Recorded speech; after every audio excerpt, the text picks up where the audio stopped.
I am going to make a ridiculous claim. HK-47 understands KOTOR better than you, and the problem is, I think I can actually prove that by the end of this video. You're gonna trust this organic meatbag master?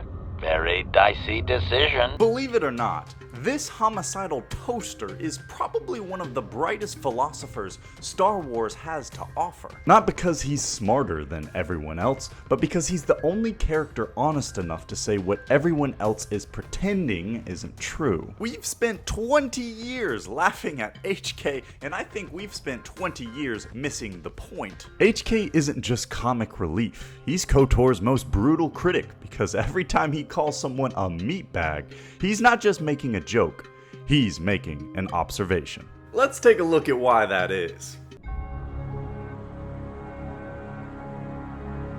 When it comes to murder, HK-47 is certainly more than a 1-800 assassination hotline. HK was designed and configured by Revan to accomplish very specific tasks. But let's be honest, many of those tasks were absolutely murder. Worn out? Listen, you talentless organic meatbag. One word from my master and I will pull you apart, limb from useless limb. But here's what's interesting.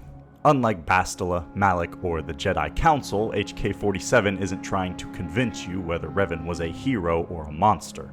He isn't interested in defending or condemning him, he's interested in understanding him. HK was built and configured by Revan. Therefore, in a way, HK serves as a time capsule of Revan's motivations. HK even admits this. I had no reason to terminate those targets. It was not my decision. I am the weapon, not the wielder. Everyone, and I mean everyone, from the start of KOTOR is telling you who Revan is and what he should be. HK doesn't do that. Revan's ethics and morality aren't interpreted by HK as either good or bad, they are simply interpreted by consistency and logic. Look at how HK approaches Revan's tactics in the Mandalorian Wars. After Revan's victory over the Mandalorians using the mass shadow generator at Malachor 5, it seems HK believes his strategic focus shifted. But I feel that I may have been constructed as a result of that observation. I believe that Revan determined that mass slaughter on such a scale may no longer be needed to achieve his aims. Keep in mind, HK says observation before the statement. This is not a known fact, this is an insight HK took from his time with Revan. Observation. It was not something discussed with much of the others, but I think Revan recognized that a single Jedi, both in the past and in the present, could turn the tide of a conflict. So my targets were frequently Jedi, or someone close to a Jedi that could result in their corruption or collapse. Pay attention to this because it's going to be very important. When we first meet HK-47, I thought he simply had a tendency to reminisce about his former master. But the more I replayed the KOTOR games, the more I realized he wasn't just describing Revan's past, he was describing the exact way Revan solves problems in real time. When you think of Darth Revan, your mind probably jumps to massive fleet battles, the Mandalorian Wars, the Jedi Civil War, planets burning, armies clashing. Oh yeah, Dark Lord, super cool Sith. But that is not how you spend the next 30 hours playing Knights of the Old Republic. You don't conquer planets, you don't command fleets, and you don't win because you have the biggest army in the galaxy. In fact, it's exactly the opposite. Almost every major obstacle is solved by understanding people. You convince Zalbar to trust you. You earn Mission's loyalty. You recruit Canderous, a Mandalorian who spent years fighting against the Republic. You persuade Juhani to abandon the dark side.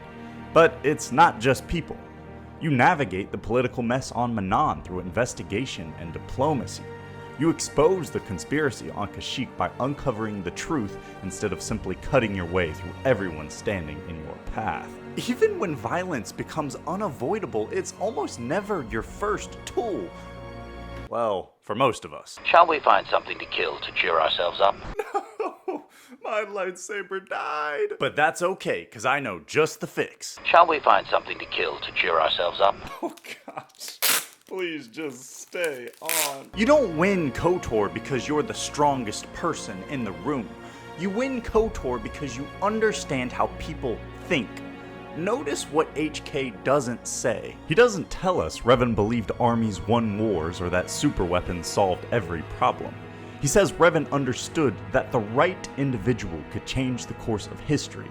And when you stop looking at KOTOR as a story about simply killing your enemies and start looking at it as a story about identifying, persuading, and sometimes manipulating the right people, you're already playing the game the same way HK believed Revan fought his wars before you even knew you were Revan. HK didn't just know Revan, he understood his pattern of thinking. Knowing someone isn't impressive. Understanding the mental model behind their decision making, that's intelligence. You show excellent logical skills for a meatbag. Now let's get to probably the single best character example of this in the game. Revan's focus on Bastila. Yes, that Bastila. The same one younger you has been simping over for the past 20 years. Trust me, we'll get to that later. If you ever wondered why Malak spends half the game obsessing over one Jedi instead of just blowing up another planet, congratulations, you've accidentally stumbled into HK's point. The more you look at Bastila Shan, the more HK's observation starts sounding less like an opinion and more like a blueprint for the entire plot of KOTOR. Do you remember what HK just said? I think Revan recognized that a single Jedi, both in the past and in the present, could turn the tide of a conflict. That's not some abstract military philosophy. That's Bastila. Before the game even begins, the Republic isn't surviving because it has a larger fleet or better soldiers. It's surviving because one Jedi possesses battle meditation. Malak understood that. Capturing Bastila became his highest priority, not because she's the strongest duelist in the galaxy, but because removing one person from the Republic, and eventually turning her against it, is worth well more than destroying an entire fleet. In other words, Malak ends up validating HK's observation. And why shouldn't he? He was Revan's apprentice. Here's what I find really interesting. Most players remember Bastila as the love interest. HK would probably remember her for something much simpler. She was a strategic asset capable of changing the outcome of an entire war. That is exactly the kind of person Revan always understood mattered the most, and exactly why she mattered the most after her fall to the dark side. By the time Revan confronts Bastila at the Rakatan Temple, Bastila is actively working for Malak. The simplest solution would be to kill her. Observation. I think this meatbag has hostile intentions, Master. This is going to be fun. But Revan does what Revan always does. Even if we assume for the sake of argument that Revan feels absolutely nothing for her personally, manipulating her back to the light is still the best strategic decision available for the Republic. Killing Bastila only deprives Malak of battle meditation. Saving her gives that same advantage back to the Republic. That is an enormous difference. Revan recognized what Malak exploited inside of her. Bastila's fear, her resentment, her uncertainty. That is exactly how you overpower a Force wielder because it's so freaking effective. Revan claimed that psychological warfare against Jedi was important because much of their power comes from their state of mind, their connection to this religion called the Force. When a Jedi or any soldier suffers doubt, it weakens them. With the Jedi, however, it is more pronounced, since they are extreme examples. Make him doubt himself, his beliefs, or his intentions. Such things disrupt connections to the Force, and death soon follows. The only question is what belief or intention he holds dear that would make an effective target. Revan doesn't merely tell Bastila she is wrong. Revan gave her a reason to believe she can choose differently. This is how Revan works with people throughout KOTOR. He identifies what they fear, what they value, and what they need to hear before they are willing to act. Sometimes it changes nothing, and sometimes it changes the outcome of an entire war, because once Bastila returns to the light, she does exactly what HK said a single Jedi could do. HK was designed because he embodied the lessons Revan had already learned. After years of watching entire armies collide during the Mandalorian Wars, after Malachor V, Revan reached a very different conclusion than most military leaders. You only need to remove the person holding it all together. That is why HK spends so much time talking about psychology, manipulation, and understanding people instead of simply describing the most efficient way to pull someone's arms off. To HK, assassination wasn't just about violence. It was about understanding the people the entire conflict revolved around. If there's one thing HK hates more than Jedi, it's people flirting. Apparently, exterminating entire civilizations is just another Tuesday, but holding hands? Now you've crossed the line. Mockery. Oh, Master, I love you, but I hate all you stand for. But I think we should go press our slimy, mucus-covered lips together in the cargo hold. Don't act like you didn't do it. Conclusion. Such pheromone-driven human responses never cease to decrease the charge in my capacitors, and make me wish I could press a blaster pistol to my behavior core and pull the trigger. Here's the thing. The more I listened to HK, the more I realized he's not just criticizing romance. He's making fun of the way people behave when they're in love. KOTOR is filled with people making objectively irrational decisions because of the people they care about. Bastila struggles to reconcile her feelings for Revan while also being a Jedi. Karth spends half the game torn between trusting the person who repeatedly saves his life and the fear that he'll be betrayed again. Mockery. Oh, Master, I do not trust you. I cannot trust you or anyone ever again. Heck, even Mission follows Zalbar into situations that make absolutely no strategic sense because loyalty means more to her than self-preservation. From HK's perspective, every one of these people have become predictable. He might not understand what love feels like, but he does understand what love does to people. Ironically, HK often explains these emotions more objectively than the characters living through it. And why shouldn't he? He's a droid. He never experiences the emotion, yet he still predicts its consequences with surprising accuracy. HK keeps wondering why organics make decisions that are objectively irrational, and the answer is almost always the same: because they care about someone. The best example of that in the entire game is Revan and Bastila's relationship. Whether Bastila became your childhood crush, or you skipped every romance dialogue because it made you physically cringe, HK's understanding of their relationship goes much deeper than most discussions I've seen surrounding it. Definition. Love is making a shot to the knees of a target 120 kilometers away using an Aerotech sniper rifle with a tri-light scope. Statement. This definition, I am told, is subject to interpretation. Obviously, love is a matter of odds. Not many meatbags could make such a shot, and strangely enough, not many meatbags would derive love from it. Yet for me, love is knowing your target, putting them in your targeting reticle, and together achieving a singular purpose against statistically long odds. Now that's a man who knows how to sweep a woman off her feet. The joke, of course, is that HK can only explain abstract ideas through violence. He doesn't have an emotional vocabulary, so everything gets translated into the language of an assassin. But if we humor him for just a moment, I think there is genuinely an interesting way to interpret what he is saying. It's really that last part I feel like we need to focus on. Love is knowing your target, putting them in your targeting reticle, and together achieving a singular purpose against statistically long odds. This speaks to Revan and Bastila's relationship much more than KOTOR would have you believe. HK begins by saying that love is knowing your target. I don't think that's accidental. Before he talks about commitment or purpose or overcoming impossible odds, he starts with understanding another person. To love someone, in HK's mind, is to know who they really are. That's exactly what makes Revan and Bastila's relationship so compelling. Bastila begins the game believing she already knows who Revan is, only to discover that almost everything she believed about him is wrong.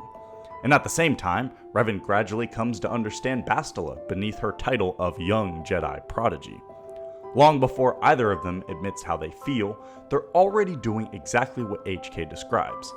They are learning to know their target. Now let's get to the second part of that definition because I feel like this one is much more important. Love is putting someone in your targeting reticle. To an HK unit, a targeting reticle represents where your eyes remain fixed. You aren't simply observing someone anymore, you're deliberately choosing them over everything else competing for your attention. That is exactly where I think Revan and Bastila eventually arrive. They were on a mission to save the entire galaxy. Surely a Netflix and chill session was entirely inappropriate. Yet despite every reason they have to walk away from each other, by the end of the game we see they don't. Both of them move into HK's final evolution of achieving a singular purpose together against statistically long odds. If I had to summarize his definition in plain English, it would be this.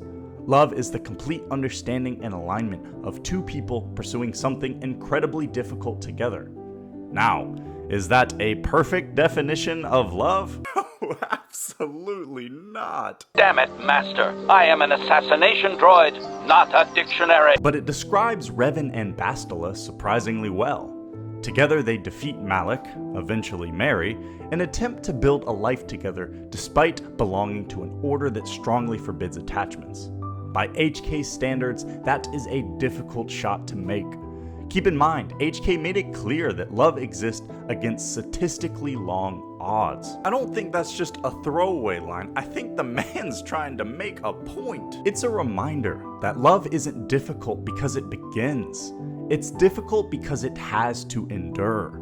That's what makes it beautiful, but that's what makes it hard. A few years after the events of KOTOR, Revan eventually leaves his pregnant wife to pursue mysterious visions in the unknown regions.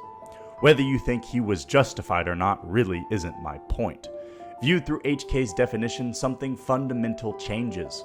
Revan doesn't stop loving Bastila, but he does stop pursuing the same fixed purpose with her. Respectfully, Revan took his eyes off the target. His focus shifts elsewhere. And once that happens, the relationship is no longer defined by two people moving towards the same single purpose. In HK's language, the shot has already begun to drift, and the two lovers never got the happy ending Revan could have had. Yes, to this day, I still blame Revan. Dude was long overdue for throwing in the towel and letting someone else save the galaxy. I don't care what your reason is, don't abandon your wife and unborn child. Regardless, I think that's what makes this dialogue so fascinating. HK is an assassin droid trying to explain one of the most deeply human experiences imaginable. Whether that's what the writers intended or not, I think it is one of the most interesting philosophical observations HK makes in the entire game. Well, I guess that puts a whole new meaning to Revan and Bastila's relationship being a long shot to work out. Yeah, that sounded better in my head. Anyway, moving on. After hearing HK somehow define love, you might think he's beginning to warm up to the Jedi. That would be incorrect. Request. First, Master, I would appreciate it if Jedi need to be killed, that you permit me to kill those annoying pseudo-pacifists for you. If HK had a therapist, I'm pretty sure 90% of his sessions would be complaining about Jedi. Don't take this the wrong way, but in my opinion, a blaster shot to the throat is often the best way of silencing Jedi hypocrisy. Actually, make that 100%. Did I ever tell you how much I enjoy killing for you, Master? Even a droid has to be allowed a little fun once in a while, Master. Even though the majority of HK's observations on the Jedi is rather, derogatory, he does make a few observations that I think are very helpful in light of the entire story of Knights of the Old Republic. Let's go back to the Mandalorian War. That is why Revan felt that Malachor 5 was so important. It was intended to be a conversion tool. Assessment. When faced with a continuous series of hard-fought battles, I detected a significant statistical increase in Jedi following Revan over the Jedi Code, a compromise in principles brought about by battlefield conditions. The emotional weight of war changed Jedi morale, power, and eventually their allegiance. Notice what he doesn't say. HK never claims Revan convinced Jedi through speeches or clever manipulation. He says they compromise their principles because of battlefield conditions. In other words, the war itself became the conversion tool. Every planet left to burn slowly forced individual Jedi to confront questions the Jedi Code had never prepared them to answer. Sure, the Code is full of principles that sound admirable on paper, but they're also easiest to uphold when life is stable. The Mandalorian Wars obliterated that stability. Suddenly, the question wasn't whether these teachings were noble, it was whether they were practical. What happens when following the Code means allowing innocent people to die? Oh, Master, I could not allow myself to harm another. What if they have families or children? We must always think of the children. The littlest ones always suffer in war. Revan recognized that war doesn't just test armies, it tests belief systems. It forces people to recognize which principles survive when reality does not cooperate. According to HK, the emotional weight of the war gradually pulled Jedi away from the certainty of the Code and toward Revan's philosophy. Not because Revan simply argued better, but because the battlefield itself made his worldview increasingly difficult to ignore. I don't think HK is saying the Jedi were weak. I think he's saying their convictions were finally put under the kind of pressure they had never experienced inside the walls of a temple. Speaking of not cooperating, I don't know, I'm feeling kinda evil now. It's easy to believe in an ideal when that ideal has never cost you anything. It's much harder when it means sacrificing something you value. HK believed Revan understood that better than any Jedi ever did. I have found many Jedi to be arrogant practitioners of pacifism when it is convenient for them. Also, their tendency to never directly answer a question is rather annoying. What's great about HK is that he thinks like a droid because he is a droid. As humans, we usually develop an emotional thesis first, then spend the rest of our lives carefully selecting logic that supports it. HK doesn't do that. He starts with the evidence and almost an uncomfortable level of practicality. Whether he's analyzing war, romance, or the Jedi Order itself, he's constantly asking the same question. What actually happened? Not what should have happened, not what people wished had happened. What happened? KOTOR is a game built around morality and some of the most difficult choices in all of Star Wars. Every major faction believes it is acting for the greater good. Every companion carries their own biases, and even the player is constantly making decisions based on personal values. I'll admit, HK isn't some perfectly objective machine either. Even droids have presuppositions. HK clearly values logic above almost everything else, and life isn't always that simple. Human beings know there are moments where compassion outweighs efficiency and where the most logical decision isn't necessarily the right one.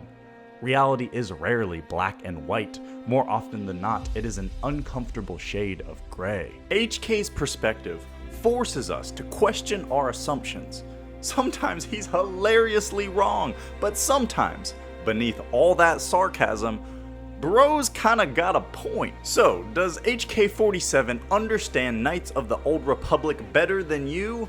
Maybe not in every way. But when it comes to understanding how people justify their actions, how war changes conviction, and how emotion shapes morality, I think he's far more perceptive than most players give him credit for.